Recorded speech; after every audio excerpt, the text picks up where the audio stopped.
Chris, what is our third main topic today? This comes from Sluggo. As a huge fan of Game of Thrones, I am absolutely adoring House of the Dragon. It is absolutely the best show on TV right now. I must not be the only one that loves this show, because Variety is reporting that House of the Dragon is averaging a whopping 29 million viewers per episode. That's insane. With audience members rising week to week and rising 3% in week 5. What do you think of this show's impressive viewership numbers? What does this say about the cultural sentiment of Game of Thrones? I agree with you, John, though. Season 8 was brilliant. Thanks, and bring on the filthy. Well, Sluggo, you are a learned scholar and gentleman. Completely agree with you. Listen, House of the Dragon, you hear us, we're becoming a broken record over here, but it has to keep being said. House of the Dragon is brilliant. This show is fantastic. It is must-watch TV.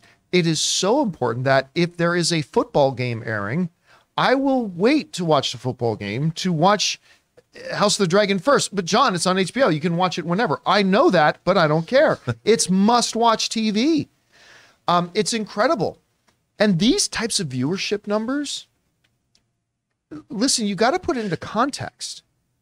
Like we talked a while ago, like last season of Superman and Lois, now granted this is CW shows, but was pulling in under 1 million viewers a week. I don't say that to slam on Superman and Lois, not at all. You know, I actually have some affinity for that show. But to give a little bit of context, some interesting context, the number of people watching this show is insane. Now, at its absolute height, Game of Thrones, it was season 8. This is the absolute pinnacle. When it hit its maximum viewership, which was the #1 show in the world, hit 44 million viewers a week. Like, wrap your head around that. That's insane. And that was in its final concluding season.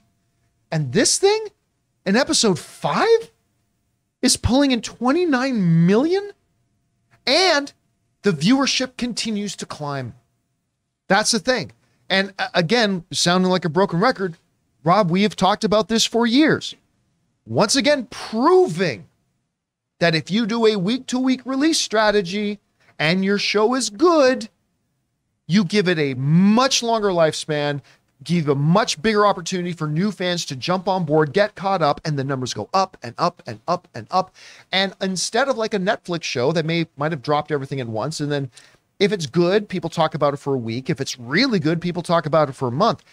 We're 5 weeks into House of the Dragon. We've got a month to go that we're going to be talking about this show. It is nothing short of phenomenal. Nothing short of phenomenal. And I just continue to be impressed by it. Now we're getting the big time jump is going into next week. We're moving ahead 10 years at minimum. We're going to get the new actors coming in. It's just insane what this show's been able to do. Anyway, Rob, you're looking at these numbers. What do you think, if you had to try to boil it down to 1 or 2 points that you think were the secrets of this thing's incredible success, what would you say they are? Well, I mean, I did not call myself this, but I was hung with the title The Viceroy of Verisimilitude. And I honestly, not to be cheeky, but this show is about people that you believe.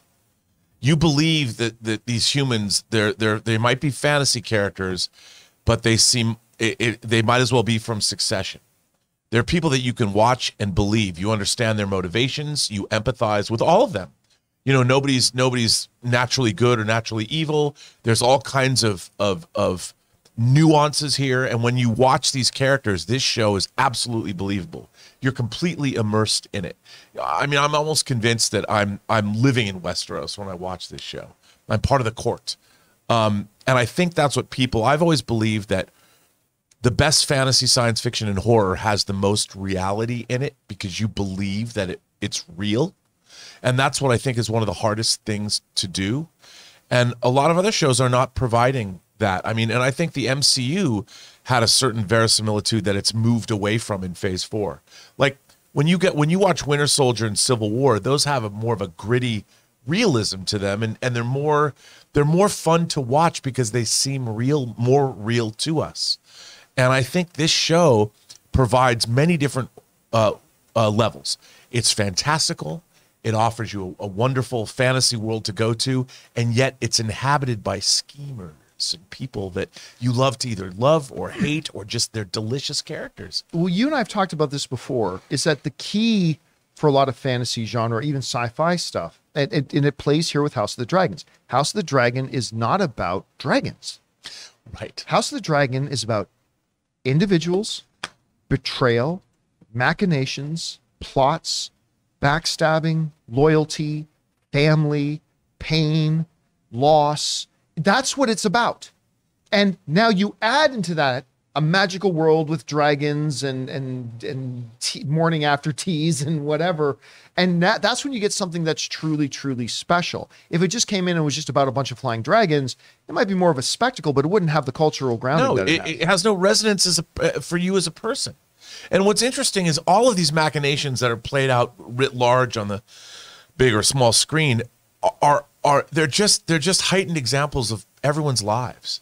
We all have machinations going on in our lives, whether it might be trying to get something from a parent who doesn't want to give it to us. There's always something going on.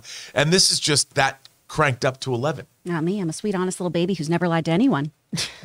Chris, Not even one time. what would you attribute this kind of success that this show is having to? I mean, I've said it so many times. It's Succession. It's Succession, but it happens to have those elements that you guys have talked about, right? It's excellent, excellent storytelling. It's compelling. It shows more than it tells. It keeps you on the edge of your seat by just having a dance sequence that's tense. We didn't even have. Oh my God, that was tense. Like, we didn't even get to the horrific violence till the end of that episode, right? And you are just leaning forward going, what is going to happen? What is going to happen? I can't fully see everything right now. Why is he blocking me? Why is he grabbing her face? It's so compelling. And I think people are just coming to the show more and more. More people are talking about it. This is a water cooler show. This is a cultural zeitgeist show. Yeah. You want to be part of the conversation, so you got to tune into it because this is what everyone's talking about. By the way, just keep this image up for a second there, John. Bring that image back up for a second. I saw this one meme on Facebook and I was like, oh my God. But you know that Drake meme that everybody does from the Hotline thing where he's doing Right. this and And then he then likes like it. a really happy face? I've seen Somebody this. said, he goes, should Viserys marry the Valerian girl when she's 12 and you see Drake doing this, but then looking at a picture of her in the new episode going, it's like, yeah, the big difference. She's quite beautiful. But I know I said this on the show the other day, but when I look at this actress, I totally see that 12. Yeah. Like they got two They got actresses at great different casting. ages who totally look like they are a with future all version three of each these other. women, they've nailed it. Yeah. Mm-hmm. They've No, really they waited done just for it a great job. They actually waited 10 years to actually bring that girl back and play it. They filmed all this a decade ago, and then now this is currently filmed. You know, here's the, I want to throw to you just for a second, Ray. I got a question for you because there's not a lot of television that I see you get passionate about, but I have seen you get really passionate about this. What is it to you that makes this so watchable? I think I backed myself in the corner because from what I hear from other Game of Thrones, major characters sometimes die. Oh, No. yeah. Sometimes. I don't Or they know. do die. No. So like I'm thinking about it and I'm like, I'm watching specifically for one character. Daemon. And it was two characters, but I'm not sure if I'm gonna like this older Rhaenyra. Rhaenyra. It's only if Rhaenyra they're- yet. It's only I if don't they're know. old characters and they die of old age peacefully. So you don't have anything to worry about. But it's Damon. I just like the way I don't like the games. Like you saw me when I was like at your place watching. I was like, these people do a lot of talking, a lot of stirring up without just walking to whoever's got a It's the problem. Game of Thrones, man. literally That's all the he Game of does, Thrones. right? Get that? That's Man, I literally all he and then does. I He's was like, hey, bro, maybe I fucked your daughter. I don't know. Like, what?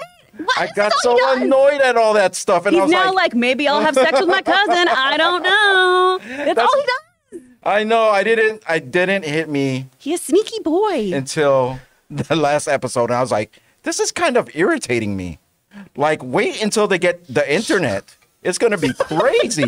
Once Westeros goes online, it's going to be bonkers. I know there's gonna be tweets Did you and guys people are ever like, see? Speaking of that, during Game of Thrones, the era of Game of Thrones, someone like made a fan like trailer, and it's Westeros, but now it's like thousands of years later, and there's skyscrapers, and it's like, and you see a shadow of the dragon flying over like the skyscrapers and all that. Ooh. It looked really cool. I need to check that out. If Westeros had endured.